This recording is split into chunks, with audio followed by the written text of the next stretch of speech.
Hi everyone, it's time to complete this TEDx Aberdeen download page, and I've just got this one last picture to do, which is this little sort of brainy head, which is quite a fun image. I'm going to start with the hair, I think, and I'm using my Staedtler Ergosoft pencils, and I'm going to do the hair a sort of brownish colour. So I'm going to start with number 49, and I'm going to do this long wavy bit of hair. We're going to add in some other colours as well. This is just going to be a sort of base colour to start with. Now I'm going to extend the hair over the head a little bit as well. I don't want it to just, this girl to look like she's bald. She's got a fringe here, look, and she's going to have hair coming down here, isn't she? And probably we'll just do a little border around the bottom of this sort of brain bit like that. I think that works, yeah. And then we'll go in with the darker brown. Excuse me, we're going to go in with a number 73 and do this little bit here on the edge of the ponytail and a little bit at the bottom like that, maybe a little bit more downwards. Can't see, the light's catching a strange way. There we go.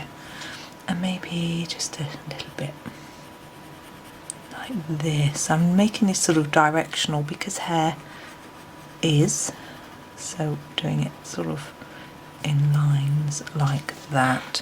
And lastly, I'm going to take the next brown, which is the number 76, and just add a few darker touches in some places, maybe to sort of mark out some of those individual hairs, clumps of hair, like that, with some lines. Okay, so there's the hair.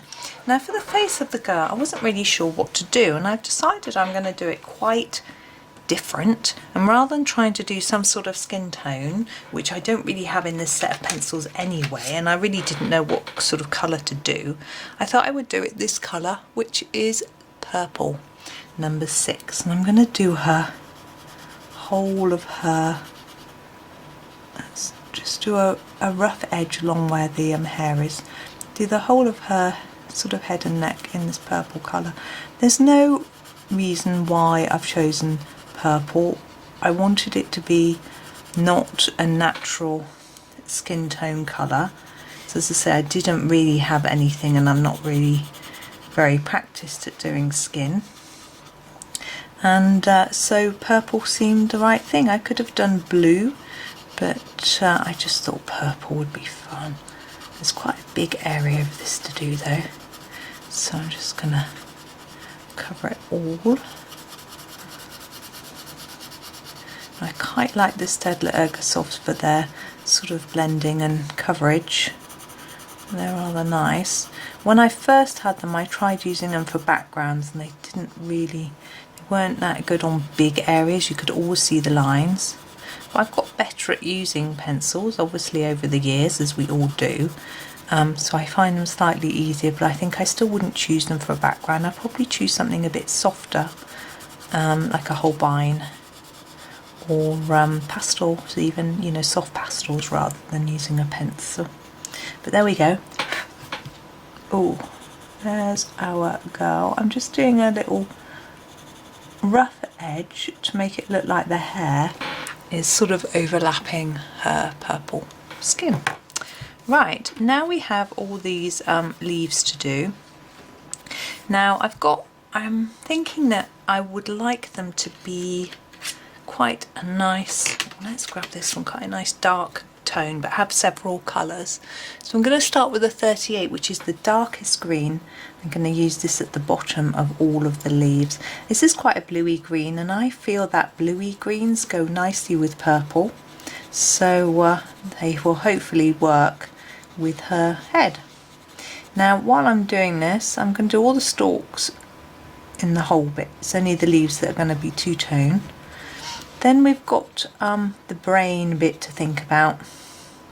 Now obviously we know the brain is grey matter and white matter, so we could do it grey and white, but I think it would be fun to mix it up a little bit. So I probably do a few colours. You could do lots and lots of different colours, each small element in there, different circles and things in a different colour. It almost looks like there's gemstones and all sorts of things in there, which I think is fun. But I don't think I will do, I think I will probably choose 3 or 4 colours to do different elements of that. So while I'm colouring these leaves, I can tell you what I'm doing. Those who've seen my videos before know how I do this. So I put more layers of colour down here and then less as we get towards the tip, and then that makes it easy to blend another colour in. It's very simple. It just takes a little bit of practice, and because I have done it a lot, I can do it fast. Now remember, if I'm going too fast, you can pause the video and catch up. So I'm not going anywhere. I'll be here when you get back. So that can sometimes help. I do that a lot if I'm following a tutorial. I had picked out a colour, but I don't think it's going to work. So I'm going to go with this light colour, which is number 50. It's almost a neon-y colour. It is a bit yellowy rather than a sort of bluey green, but I think if I use any other colour it may not show up, so it might just look like I've used one green, and I do want it to look like we've got different colours in the leaf, just to make it look more fun. So I'm doing the opposite of what I did with the other colour, where I'm putting more layers of colour on the tip of the leaf and reducing it as I go down the leaf. So it's pretty straightforward. It's quite a rainy day here today. I hope the colour is okay. I do adjust the colour on my camera, and sometimes it doesn't seem to quite look right still.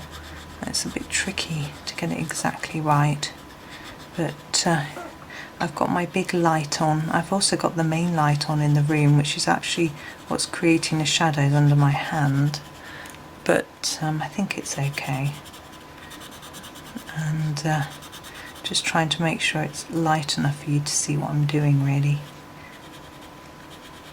But yeah, it's been raining all day. I went out this morning to the market in the rain, but it wasn't too heavy. Walked along the canal. Didn't see many ducks. They seemed to be hiding from the rain, which is a little bit odd. I thought they might have enjoyed it. So you could, ideally, I would go over that in another layer to really blend it up together, like this. Just to make it look really good and finished. And now while I'm doing this, I'm thinking about choosing those colours for that brain. Now we've got a hairband as well, which we mustn't forget to colour, and I think I'm going to take one of the colours from the inside the brain to use for that as well. It sounds a bit odd to sound it saying colours from inside the brain, but hey ho. So I'm going to use a red. This is number 29. I'm going to use a yellow, number 1, and a blue, yeah, number 3. Okay, so I'm going to start with the red, which again, as I said, is 29. I'm going to do the hairband first. I'm going to do it gently and then build up some more colour at the bottom, so it looks like there's some shade down there. Now for these, it's going to be quite random, and there's going to be no shading. So I'm going to do, yeah, I don't know whether to do all the red first. I think I will pick out what I want to be red. And I was just picking this I'm not picking it randomly. I was going to say randomly. It's not random at all. I'm trying to get them spaced out. I might need another one, but that'll do for a minute. Now going for the yellow, as I said, number 1. So here and here, here. And you see I'm sort of filling in some of those gaps like that. We have got some the yellow bits together, but I don't think it matters. And number 3. Yeah, we've got all these blues really close together, but I think it looks more random. If they're evenly spaced, it doesn't look so random. I probably haven't got an even number of each either, but maybe that's okay too. There. And now we've got a few dots in the background, and we could choose to leave them. We could do a coloured background and then put them over in white. What I'm trying to do is find some pens. I've got some pens, Posca pens in those dotty colour, in the brain colour, and I'm going to do some dots in those colours around as a sort of semi background. Very much cheating because it's literally just dots. You could do this very easily with any pen. It doesn't have to be this particular brand, but it's just what I happen to have on hand. And we'll do a few here and then we're nearly done. I don't know how well the yellow shows up on the white paper, but I need to put some more in. I'll put them there. There we go. So we're all done. There's our brainy girl. So thank you very much for watching, and that whole sheet is done now. I will end with a photo of the whole sheet so you can have a look at it. Happy colouring!